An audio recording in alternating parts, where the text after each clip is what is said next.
Ahojte lidi, já vás vítám u dnešního videa ze hry Brawl Stars. V dnešním videu si pušneme 8-bita na Prestige na.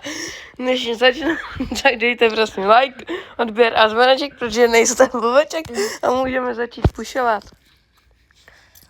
8-bit je hodně meta brawler, takže ten je easy na Prestige 1. To byste mohli pušnout taky. Potřeba je Hypercharge, Star Power, Dobra a Gadget. A na všechno buffísky. Tak, nevím, proč jsem zapl Sola, když je lepší v Brawl Ballu, ale to nevadí. Budeme muset bohužel získat 3. místo, což je blbý. Nevím, jestli se mi to podaří, protože to jsou týmeři. Ale podle mě to bude dobrý, protože za 8-bita jsem fakt dobrý, jo.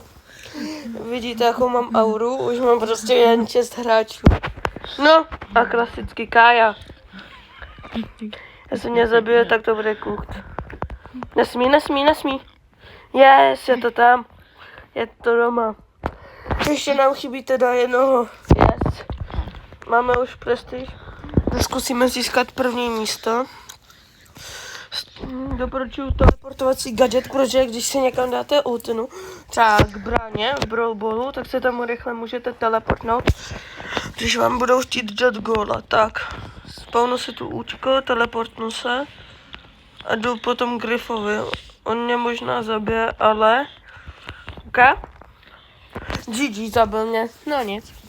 Tak, a už si můžeme jen pouze a užít 6, 4, 7, 3, 8.